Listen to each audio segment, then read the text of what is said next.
Good afternoon everyone, my name is Sarah Brompton and I'm a student at the University of West England. My research is focused on if rewilding is good for dung beetle biodiversity and conservation. And I've done that by doing a comparison survey of 4 different sites, 2 here at Knepp and 2 nearby organic farms. But before I go into too much detail on exactly what I've done in terms of the survey and the findings, I'm just going to give you all a bit of background information about the research and why I decided to do this and the subject matter. So dung beetles belong to the superfamily Rewilding, and that includes chafers and stag beetles. Now, a lot of people don't know that we've got dung beetles in the UK, and that's because the ones that we have here are tunnelers and dwellers, rather than the wall-riding ones that everyone might be more familiar with, that you find in other countries and across other parts of the continent.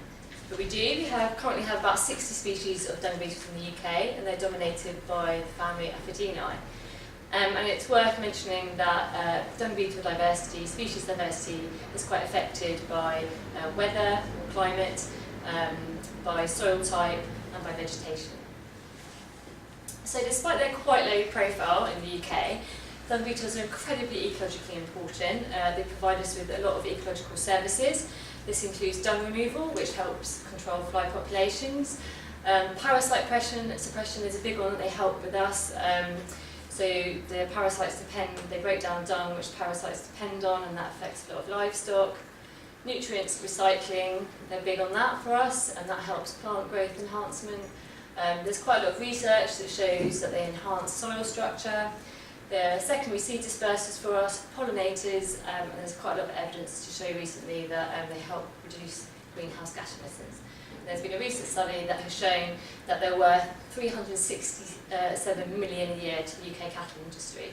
So they've got a huge ecological and economic value as well. Unfortunately, dung beetles are in decline. Just over 25% of UK dung beetles are nationally rare. 4 species may have become extinct in the past 50 years. That was a review done by Natural England in 2016 of the reviewing status of beetles of Great Britain. There's quite a lot of reasons for this. Threats include habitat loss and degradation, habitat fragmentation, loss of continual grazing, and the use of insecticides. So general changes in modern day farming practices over the last 70 years is thought to have quite a detrimental effect on dung beetle populations. So why could rewilding be good for dung beetle biodiversity and conservation? There's quite a lot of reasons for this that I haven't really got time to go into. But one of them is a supply of dung throughout the year. So a lot of farming practices, the animals are let out to graze during the summer, but in winter they're brought in for winter shedding. So obviously then the resource of dung beetles is removed. A mix of species is another one. So it's known that certain dung beetles have preferences for certain types of dung. So the more mammals that you have in terms of ungulate species, the more likely you'll get a different diversity of dung beetles. Same that goes with habitat heterogeneity, because we know that certain dung beetles have preferences to certain conditions, so some are quite shaded specialists. So generally, good habitat, good quality dung equals high diversity, and it's thought that rewilding kind of presents those conditions that would likely to attract a lot of specialist and generalist species. But there hasn't really been any research done in this area. There has, however, been research and studies done that show organic farming is really much better for dung beetle biodiversity than other types of farming. So there was an Irish study done in 2003 by Hunton and Giller that showed that organic farms have 38% higher dung beetle species diversity than intensive farms, and generally it showed that abundance and number of different species was a lot higher in organic. This has more recently been supported by other studies. There's been one that's been done across the southwest more recently that was published this year, and that showed similar results. A major contributor to that was the use of vitamins, so antibiotics for cattle. Sorry, could I just ask, I, R and O on the bottom of the... Oh, sorry, that's organic, that's rough raised farm, that's intensive. This is actually from this study. So based on those research findings, it would be logical to think that rewilding as a naturalistic grazing model would be even better for dung beetle biodiversity. But as yet, there hasn't been any studies done on that, so I was quite keen for my research to do a study that compared the two different models to kind of find a baseline comparison for rewilding and to collect some empirical data that could investigate this idea further. So just generally, like a bit loosely, the aim of my research was to compare and evaluate dung beetle biodiversity between rewilding and organic sites, and I was defining biodiversity as species richness, so the number of different species, species evenness, the number of abundance within those different species, and general abundance, total number of individuals. So just moving on to my methodology, so the first thing I had to do was to pick 4 sites, and I picked North Knepp and South Knepp. The reason I did that was because they represented the most divergence between habitats in terms of the rewilding landscape. And I also chose Rewilding Organic Farm and Lee House Farm, and that's because it met 3 key bits of criteria. One was that they were within 25 kilometres of Knepp, because I wanted to control for weather factors. One was that they were UK approved as organic. And lastly, the most important was that they had the same soil type as Knepp, because as I mentioned earlier, dung beetle diversity is quite affected by soil type. So my pitfall trapping was my sampling technique that I used. That's the most common way of sampling for dung beetles in terms of what research has done previously. And it's the most effective way of collecting a large amount of specimens that I needed in order to compare biodiversity. So in each site I randomly chose 4 fields, and I laid down 4 pitfall traps per site, 160 in total. And pitfall traps were placed along transect lines that were parallel. There was 100 metres between transect lines and 10 metres between pitfall traps that were laid in sets of 5. That's a picture of one of the 160 that I laid with the help of others. Yeah, they were actually really effective. So in terms of the baiting, collecting and the identification, so I baited and collected all in one day with the help of a group of volunteers. So we baited all in one day, and then 4 days later we collected all in one day, and that was because I wanted to control for weather factors. And traps were baited with dung that I previously collected from the same site and frozen for at least 24 hours, because I wanted to make sure that I reduced the risk of biohazards, and also because I wanted to make sure that the specimens that I collected from the pitfall traps were actually from the pitfall traps rather than from the dung that I collected, see what I mean. So on collection, all the specimens from each pitfall trap were put into sample pots and then filled with ethanol for later identification. Then I did all the identifying 2 weeks later at the Oxford University Natural History Museum, and samples were sorted by hand and identified to species level using JSIPs and to give more key guides. So the data was also checked and validated by Darren Mann, who is Head of Life Collections at the Oxford University Natural History Museum. He also heads up DUMP, which is the Dung Beetle UK mapping project, and he's a leading expert in dung beetles, so he helped validate that. And all the samples are being stored at the Oxford University Natural History Museum in case they need to be checked, and the data will be going to the National Recording Scheme of Scarabeeidea. So in terms of the results, okay, I'm just going to give a bit of a description analysis. So in total, I collected 12,178 dung beetles, and that comprised of 13 different species. 90% of all individuals collected were at South Knepp alone. 92%, so 11,000, were of one species, Orthophagus similis. That's the largest collection of this species recorded in Sussex, could well be in the UK. So if we just look in terms of individuals collected, the rewilding sites versus organic, that was 11,677 individuals collected compared to 518 at the organic sites. And 7 new species were added to Knepp's database which hadn't already been identified. And you killed every single one of them, you know? Oh my god, I was going to mention that! It's all in the name of research. Okay, so this is just a kind of summary of the raw data. So in terms of total number of species identified and total number of individuals, as you can see there, South Knepp had the most different number of species and individuals, followed by North Knepp, followed by Lee House Farm, and followed by Rewilding.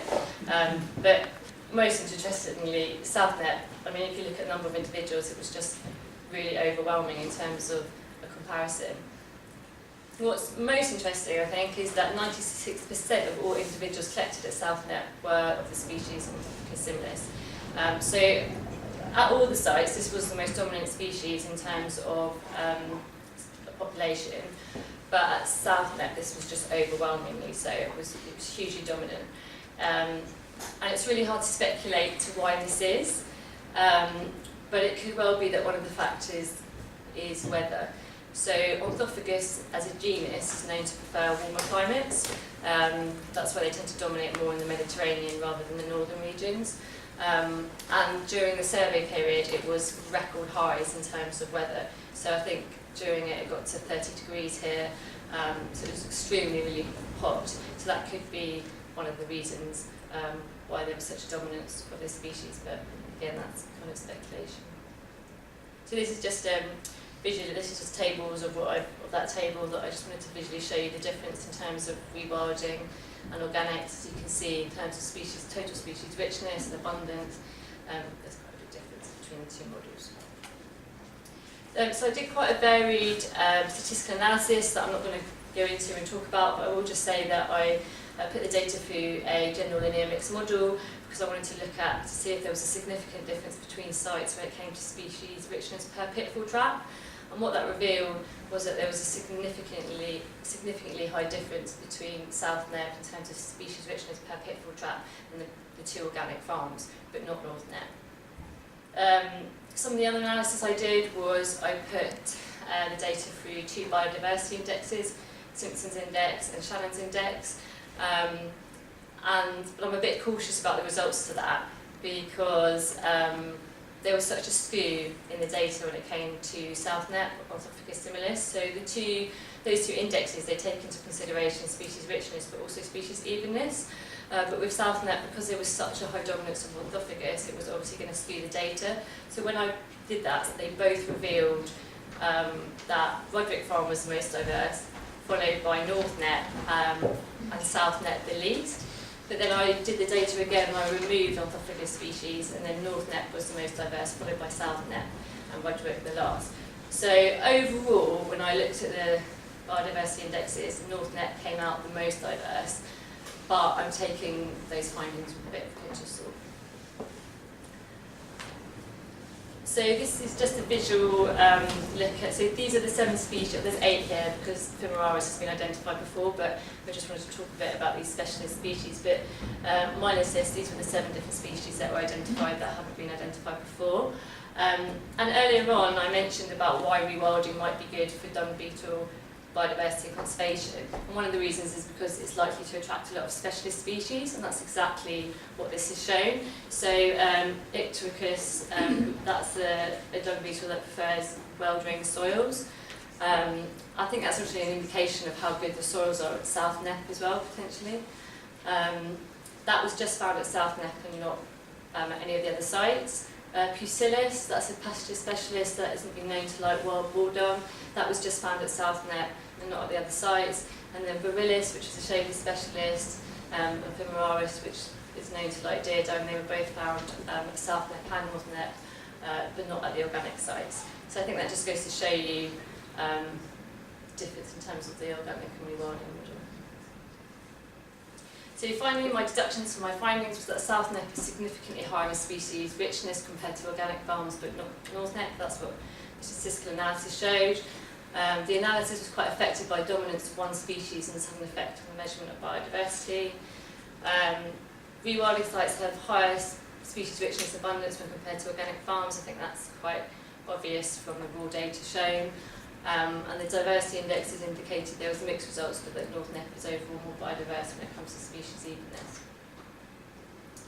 So my appropriate conclusion was that overall there was a significant difference in biodiversity between rewilding sites and organic, supporting the idea that rewilding could be beneficial for dung beetle conservation, but further studies are needed to validate and support this conclusion. So it's got to be reminded that this was only one study at one time, so it's quite a snapshot.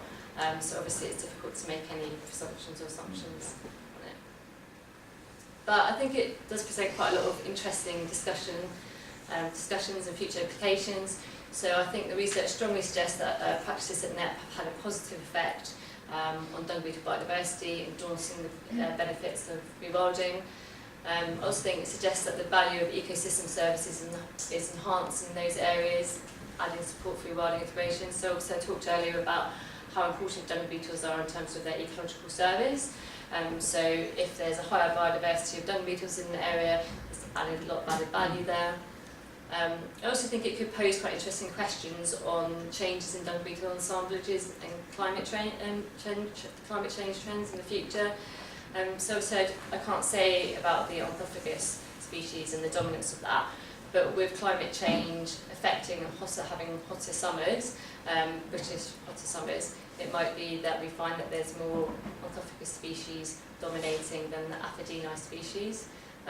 There has been some previous research, because dung beetles are quite big indicator species, they have been used in previous research to look at climate change patterns and trends.